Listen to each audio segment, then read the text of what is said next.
Welcome to the Data in the AI Era podcast. I'm Peter Pinter, and in the series, I sit down with data leaders from the financial service industry to explore how they unlock the full potential of their data amidst the challenges and opportunities of the AI era. Now, when we talk about AI adoption, the conversation often jumps straight to technology stacks and data strategies. But is that really where the success stories begin?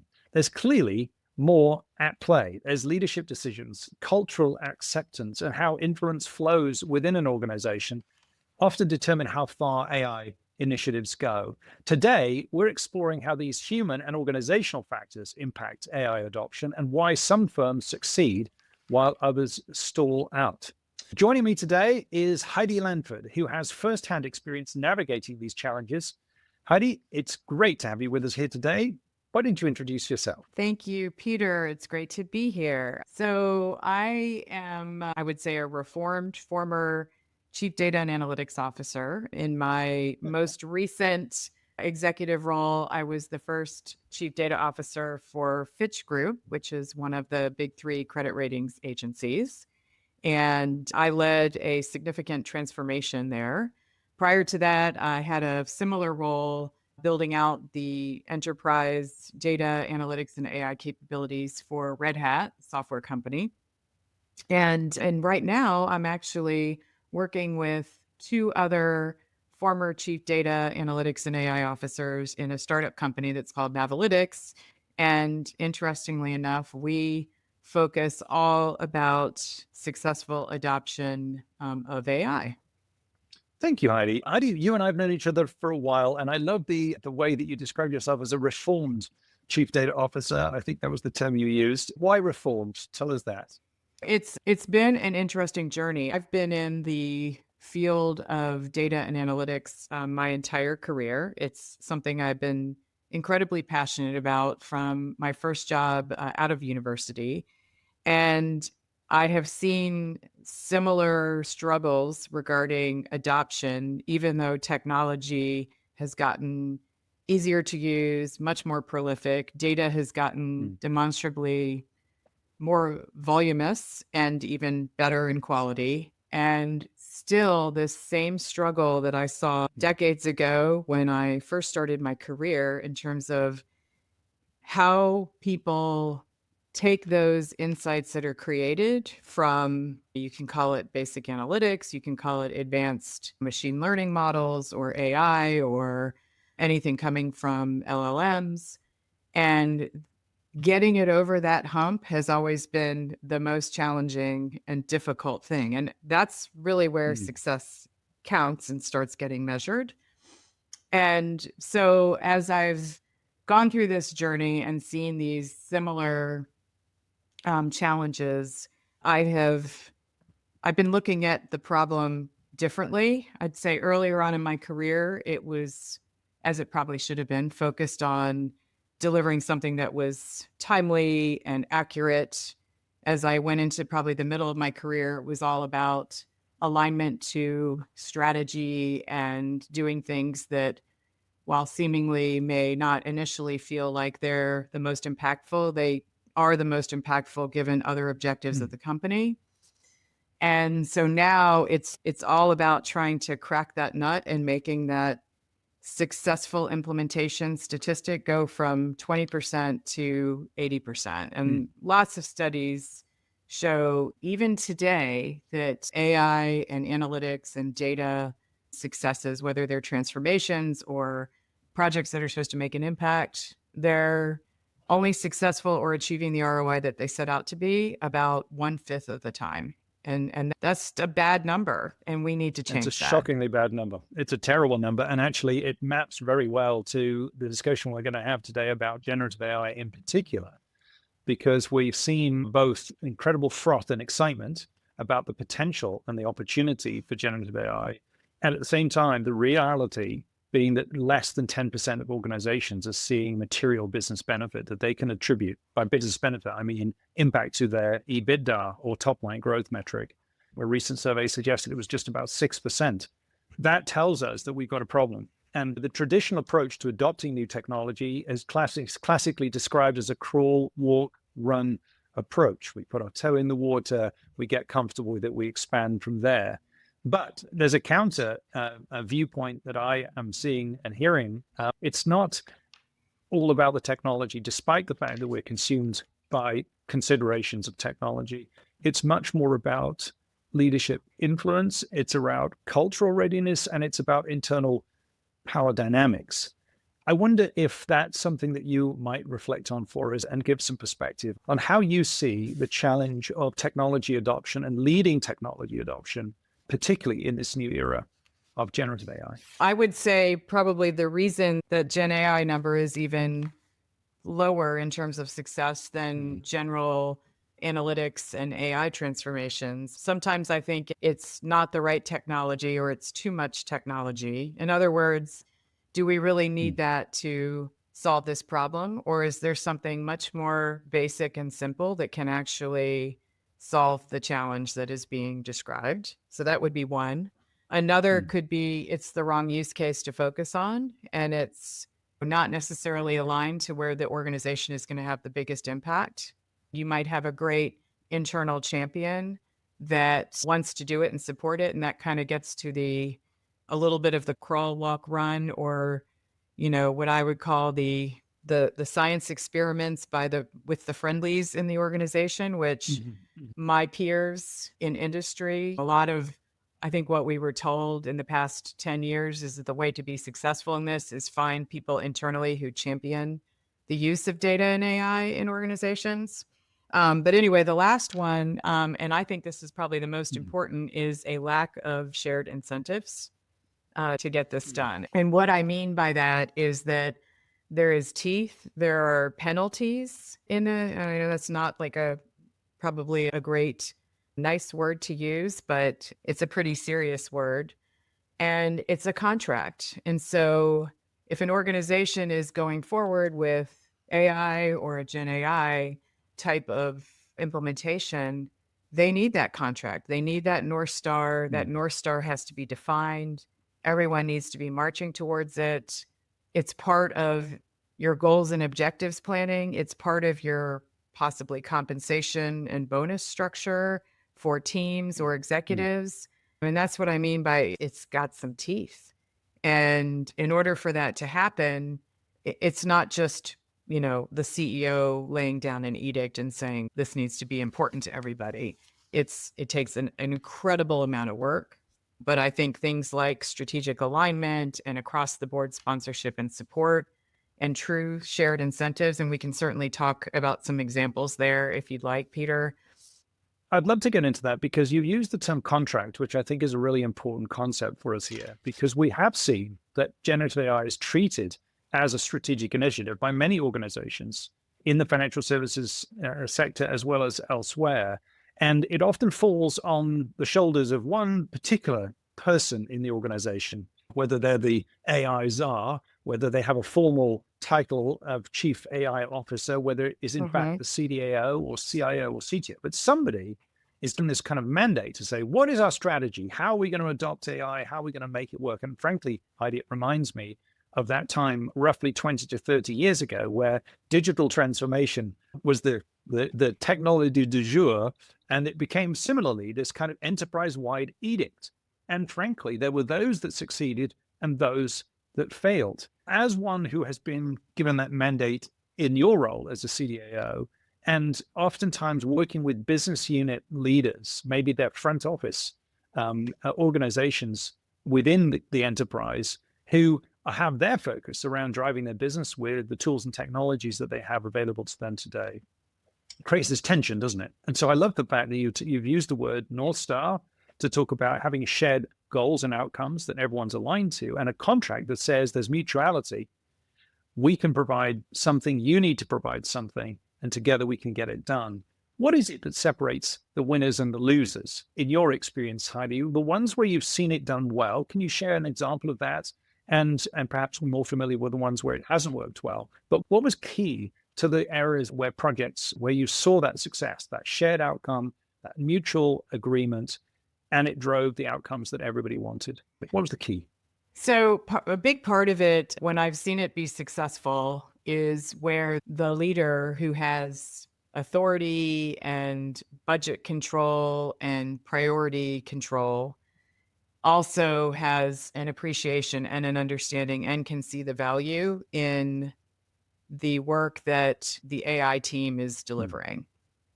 I'll share one example. This was actually successful. I worked with a product marketing leader at telecommunications company, and she happened to have a math and statistics background. So she understood things that we were doing around buyer's journey modeling. So we were helping to map out and predict the journey of a customer and what they would buy and how their transaction volume would increase both within a certain product as well as across products. So the good old cross-sell, upsell opportunities.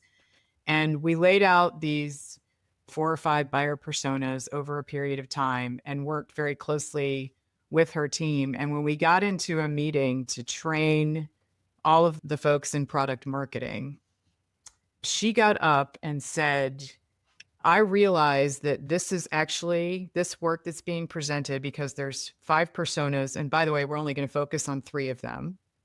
But the 3 that we have view our products in 3 different ways. And I realize this is going to create more work for you, product marketing team. But I believe that the output of this and customizing this message and understanding this journey that they're on is going to be lucrative for our company. And so I am supporting this, but she actually said, I realize this is going to create more work. Applying analytics and AI is harder than not applying it. But the payoff is, if it's done right, can be incredibly valuable. And that's where the rubber meets the road. And I think it's really challenging. And you have to be obviously understanding of the, yes, I'm creating more work. But if you think about it, so I'll give another example of where this wasn't as successful. This was this was creating natural language generation models in a financial services company. And the problem was, we have a lot to do. It would really be great if natural language could actually do the more mundane aspects of our job so that we can focus on our secret sauce that we add. Absolutely. So we worked with this team and created natural language models that actually did 60%-ish of the work that they were trying to do. They were very happy. But now to make this go into production and become alive, that requires rewiring a workflow process. So in the past, it was, I think, assembly line. You do this, you write this, you send it off, you do this, it gets published. Now you're saying, I'm going to drop in some code that's going to do this. There's going to be a review governance process, but it's going to do 60% of this work. And so that workflow is now changed. So now you've created more work for IT. You've created more work for the product team that's managing the internal product. Do they buy into the time savings that your end customer came to you with and said, this is going to be great. I'm going to get 60% of my time freed up to do my value-added work. It's going to make an impact. By the way, I can take on double my quota. I can take on more. We can do this work in more markets that we're doing right now. Anyway, that was a struggle. That was hard. Yeah.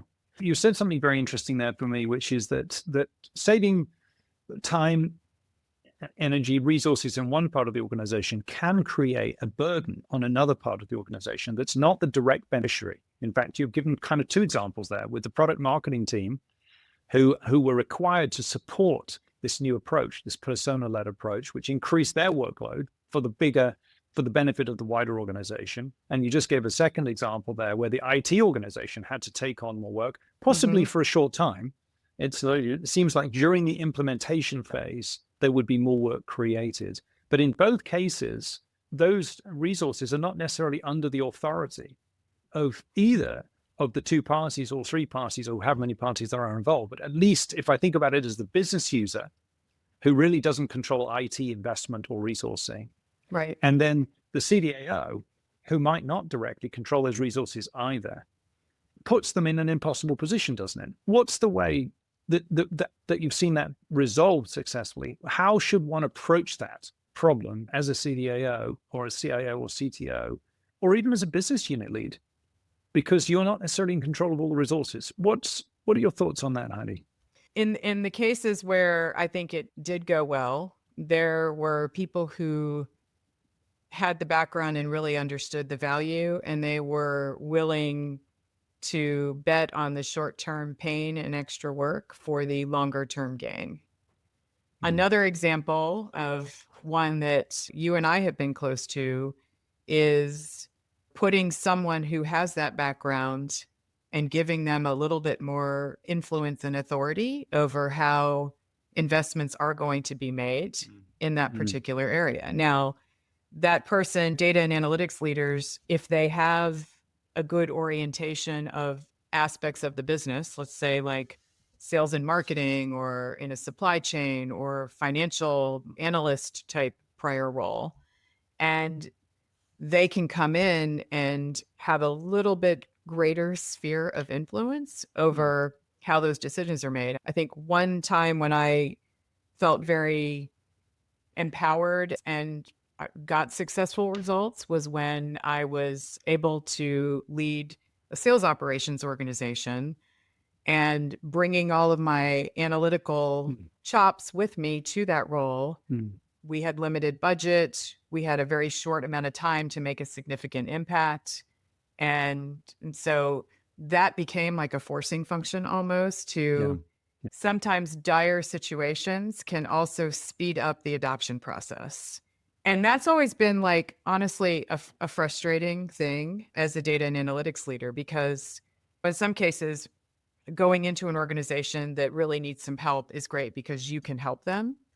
But when you go into an organization that's healthy and doesn't have that pinch or that issue, revenues down, shareholder prices down, things are amok, what is that impetus for change and doing the hard things? What is that? And that takes, so I'm now going to answer your question. I think that takes an incredibly strong senior leadership C-suite team that is in lockstep, bought into this kind of change, and they believe and have confidence that the effort put in is going to yield good results for this. And so they do need to help drive it. And it gets to a little, like I said, the contract or the thou shalts. We have to get to that movement. And that's not to say that we should just blow tons and tons of money and just experiment and do science projects all day long.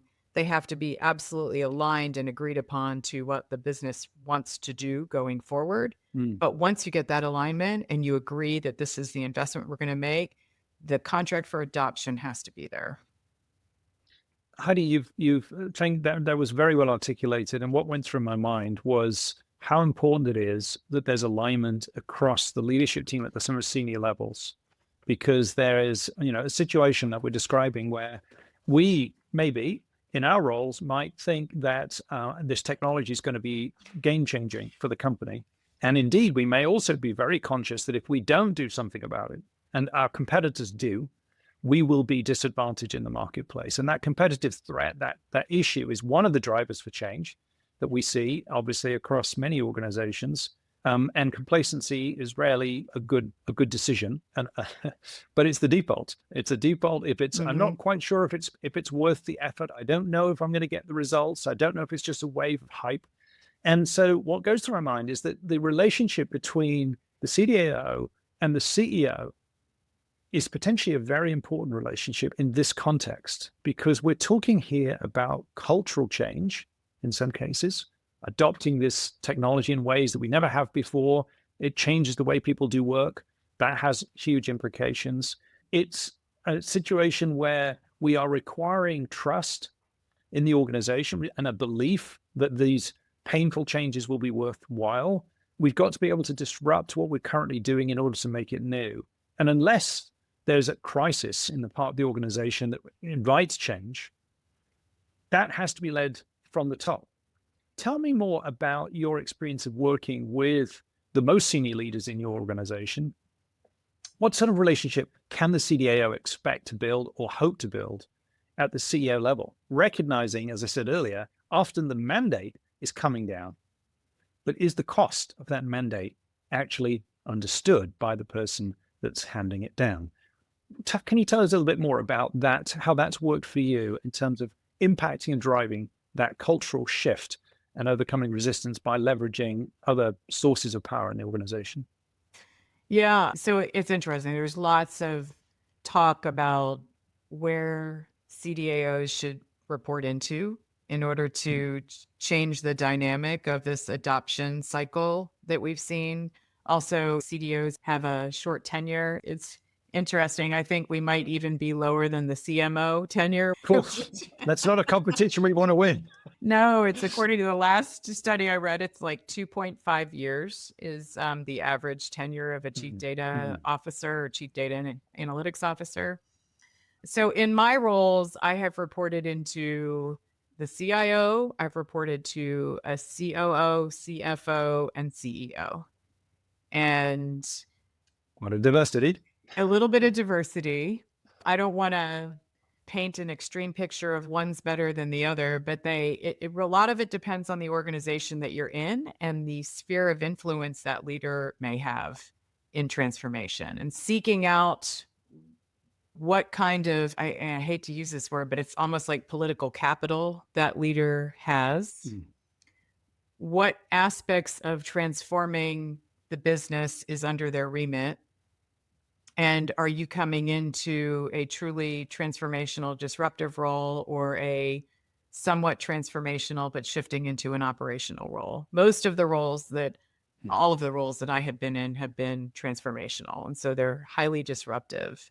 And I tend to seek out those roles because I like to try and solve hard problems like that. And so that fits my background and my personality. But I think understanding what the triggers are for each person in that C-suite is really important. In one of my last Mm. roles, I worked closely with the CISO, the Chief Information Security Officer, and the Yeah. Chief Risk Officer. We were in a regulated industry, mitigating risk. The fact that I was the first CDO and we didn't have a data governance organization at that point when I came in, that was a really Mm. big, important thing to that part of the organization. And so standing that up as quickly as possible helped them, I think, see that we had a plan and we were focused on some of the right things. So my plan started out with what I would call the back office kind of basic foundational things. And then we shifted into more product enablement and using data and AI and automation to help with the product enablement part. Mm. And in my previous role at Red Hat, large analytics and AI group. So it wasn't about building a base. It was about bringing the community together so that the some of the parts could be much greater than the output that we were having at that point in time. And so some Mm. things like standardization and almost handling differing views on models that we were doing around next action for customers, sales forecasts, go to market strategies and things like that.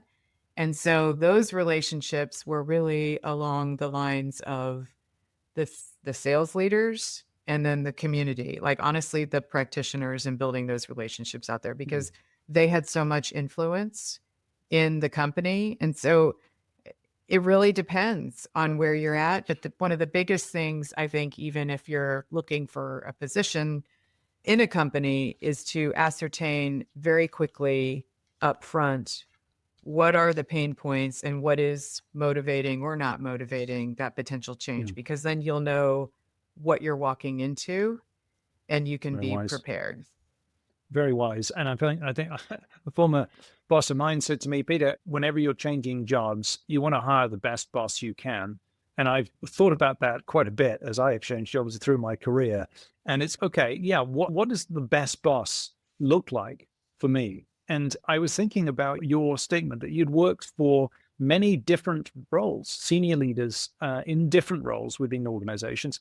Do you, on reflection, have a preference or a recommendation for who should the CDAO report into to get the job done, to have the biggest impact, to make those hard changes possible in the organization? What have you observed, and what would be your recommendation to our listeners as they're contemplating that rather short tenure that might be impacting on them soon?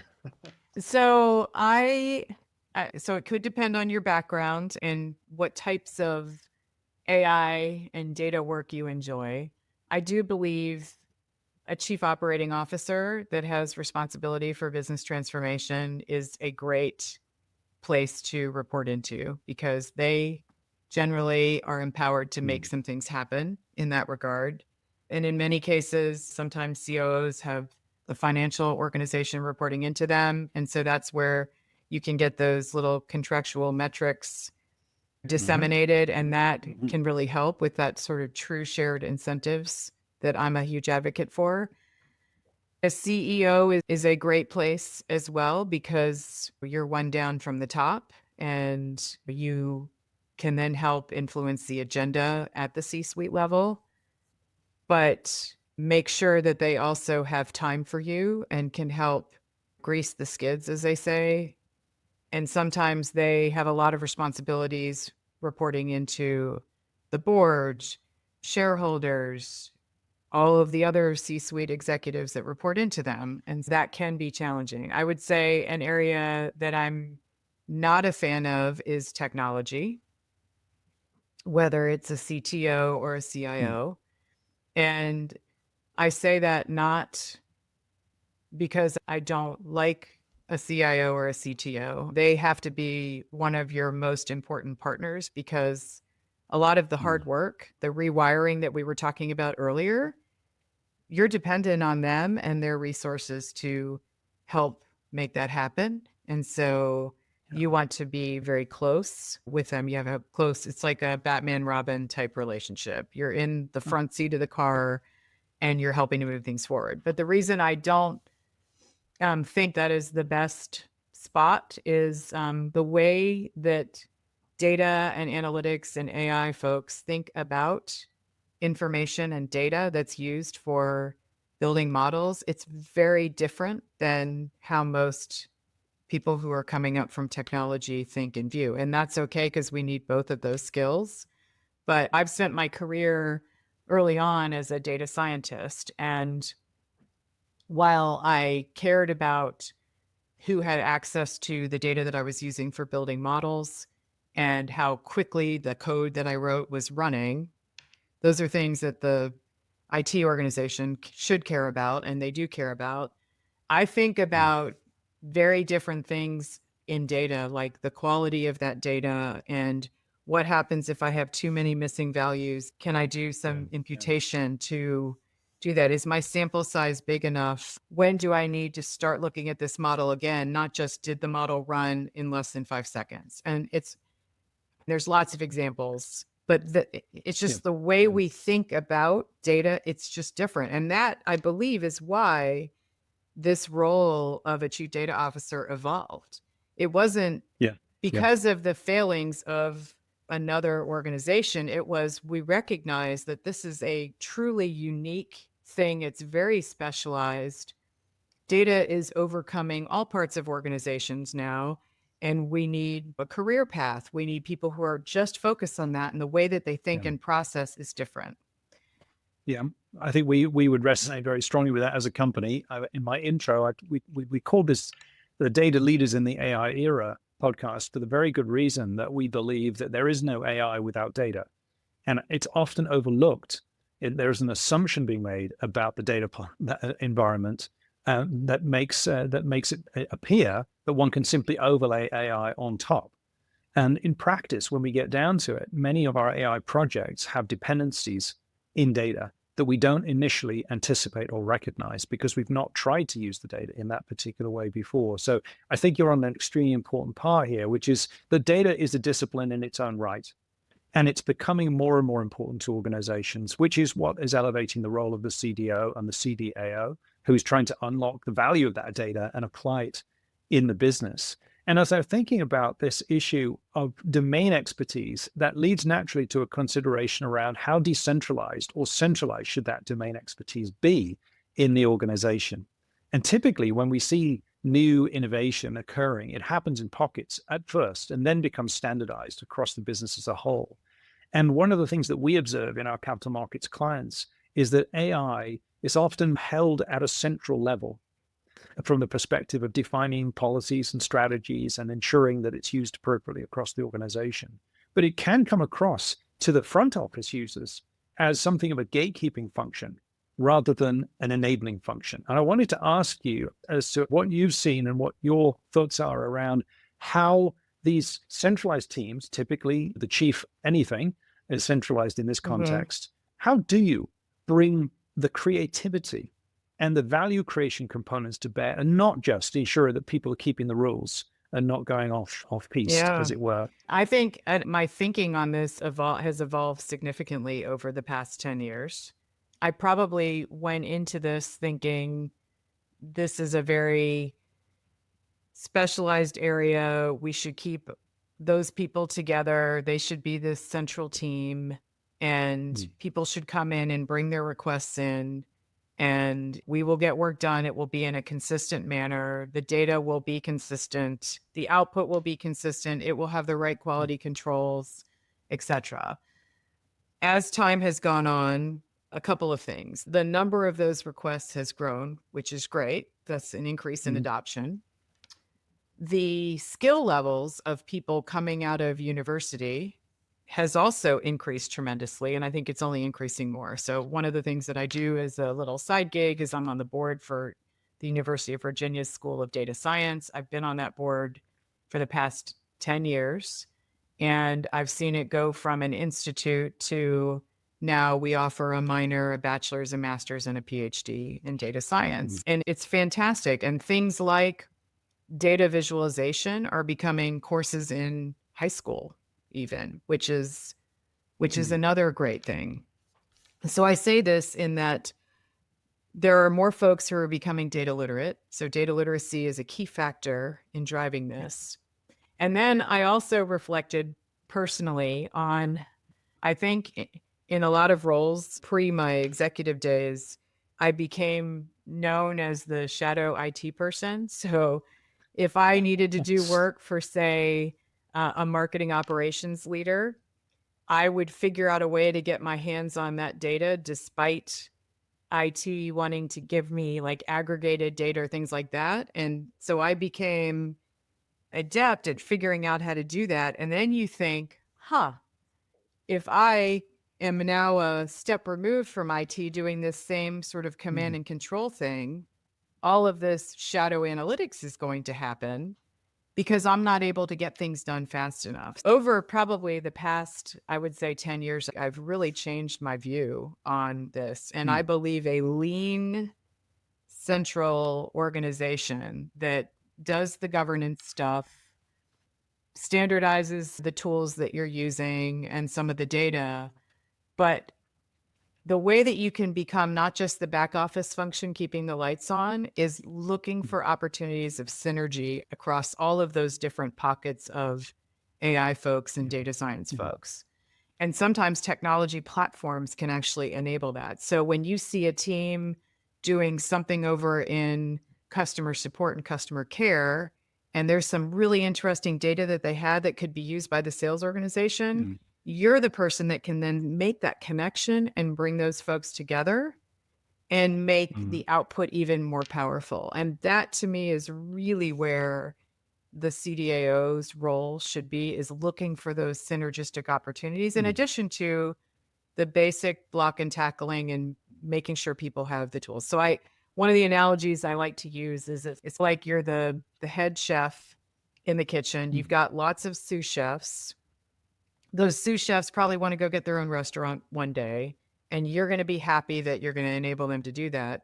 They need to be given opportunities for creativity because you can't think of all the interesting dishes. You want to change the menu every week to make your customers happy. And customers need some dedicated support, and your little central team isn't going to be able to do everything. And so giving them a pipeline with lots of folks that are enabled with the right tools, I think is one of the best ways to do it. I love that. I love that. And I love the fact that you're joining the dots, if you will, across the organization, because you do get to see what's occurring where they don't necessarily interact together. I think we see that all the time Mhm. organizationally. And I think you're making such a great point where you become a conduit for ideas and innovation rather than the source of all of those innovations. You're effectively a conveyor of it to others who might not be aware. And being able to see the synergies is also a way of saying these are the patterns that are repeatable and scalable in our organization. We can actually leverage this in these use cases where we see commonalities across the business that we may not have seen previously. And an observation I would make is that generative AI today is typically being deployed at a personal productivity level. But many individuals are Yes. getting their first taste of AI, not because someone came from IT to give them an AI solution, but because they are using it for their own personal productivity purposes. And we've seen that sort of springing up everywhere. I think what you're talking about is how do you harness that energy and that desire to innovate that we see in individuals across organizations and then translate those into best practices and patterns that can be deployed on a cross organization basis, because clearly efficiencies can be driven as well as from a compliance and regulatory perspective, it's sometimes essential that there are those guardrails in place. So what a great shift you've made in your own career, Heidi, to seeing that. And now you're running a company that's focused on helping others to take advantage of these new approaches and new lessons to be learned. As we come towards the end of our time together today, it's been such a fascinating conversation, Heidi, but I wonder if you put yourself in the seat, as it were, of our listener today, what advice would you give them in terms of taking next steps, whatever their role, whether they're in that front office trying to get access to AI and use it in their business, whether they're highly skeptical about whether there's value that can be created from an organization that doesn't understand their business intimately, or whether they're sitting in that central organization thinking, why is it so frustrating? And why can't I get more people to understand the value of what this is all about? What would you be saying to those people today, Heidi? Yeah, listening to what their problems are is probably sage advice that was given to me early on, and that's still one of the most important things. But I would also say, as you look for the things that drive the most value opportunistically, it's also which ones have the highest likelihood of being deployed, given all of the things going on in an organization, the skill sets, the change management, alignment to strategy, the roles that are there to handle receiving AI, be able to assess that. And then I think when you find opportunities and you can almost like, it's almost like mapping them out into a little quadrant type exercise, hone in on the ones that you're recommending and get the audience with the most senior team in the organization and write up a contract. I think that's really important. We focus so much on like our own departments. Everyone goes through this. It's like the annual strategic planning, and then you move into the here are my commitments quarter by quarter. As the leader for data and analytics, I'm signing up for delivering these things. And it's all about the stuff that we're lobbing over the Mm, wall. mm, And it's not about the impact that we're having on the business. And that's what we need to focus on, even though we can't control that ourselves. And that's where I get back to my get a contract comment is once you've aligned on what is needed to be done, the focus really needs to be on how will it actually get adopted and putting those things in writing. And that's part of your scorecard that you distribute on a quarterly basis or monthly basis. I believe that would be my one piece of advice. Thank you, Heidi. Great advice. Thank you so much for joining us today. It's been an absolute treat to have you with us, and we wish you all success with your new company and look forward to seeing where that is going to take us all. So I do want to say to everyone, please do check out the show notes for links for further resources on data and AI strategy. Take advantage of that. Would love you to take part in our LinkedIn poll, which is when it comes to AI adoption, which factor do you believe is most overlooked please let us know. If you have any questions you'd like us to answer or topics you'd like us to cover in future episodes, please email the team at podcast@kx.com. Thank you again for joining us today. I look forward to sharing a new episode with you very soon.